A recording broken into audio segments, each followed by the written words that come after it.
Campaign finance rules and regulations in Ohio. If you break those campaign laws, the fines are steep. But as our 11 Investigates team discovered, enforcement isn't nearly as rigid. We learned there's $96 million in unpaid fines owed to the state right now, and that total has been growing since the 1980s. It's money that could support elections or other projects in the state, but instead, it's nothing more than a bunch of IOUs to the state taxpayers. Investigative reporter Brian Duggar is diving deeper into why.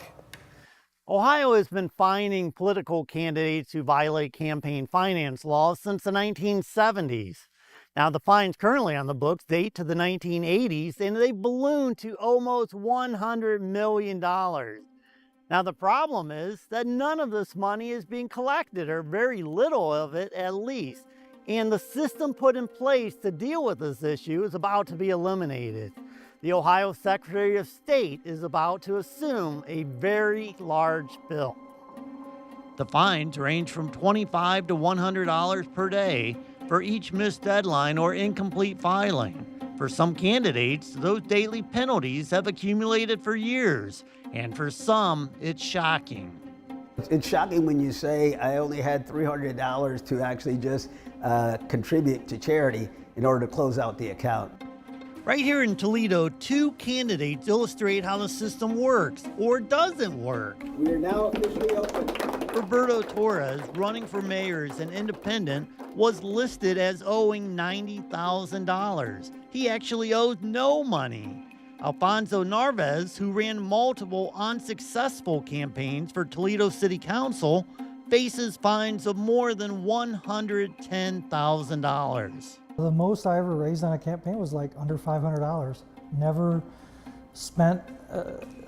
spent anything huge. It's a bit of a sticker shock, basically.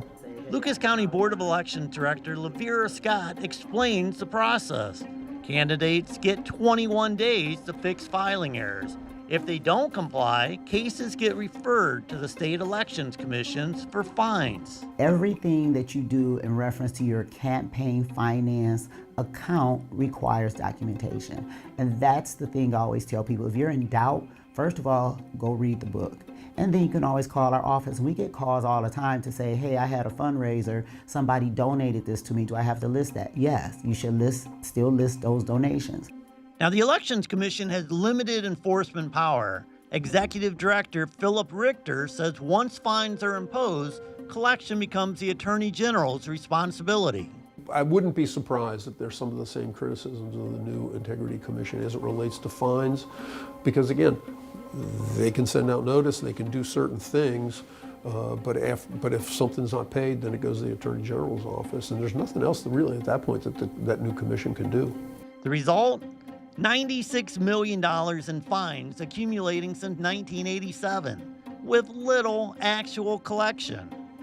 The uncollected fines represent more than just unpaid penalties. In Ohio's nearly $100 billion budget, only $400,000 is allocated to the Elections Commission.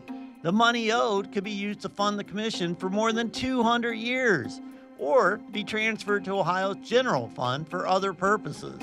Critics argue the system discourages grassroots candidates while failing to achieve its primary goal, ensuring transparency in campaign finance. It's a deterrent for someone who wants to make change. It makes it very difficult for them to want to run. It's discouraging. The Ohio Elections Commission confirmed they're willing to work with anyone who owes money, even setting up agreements for partial fines instead of the full amount. Their number is there on your screen. And right now, it's not just a Toledo issue, it's a statewide problem. There's a growing list of unpaid campaign debt, and taxpayers are footing the bill for oversight. Check out the entire special with stories from 11 Investigates and our sister stations in Columbus and Cleveland. It's streaming right now for free on WTOL 11+.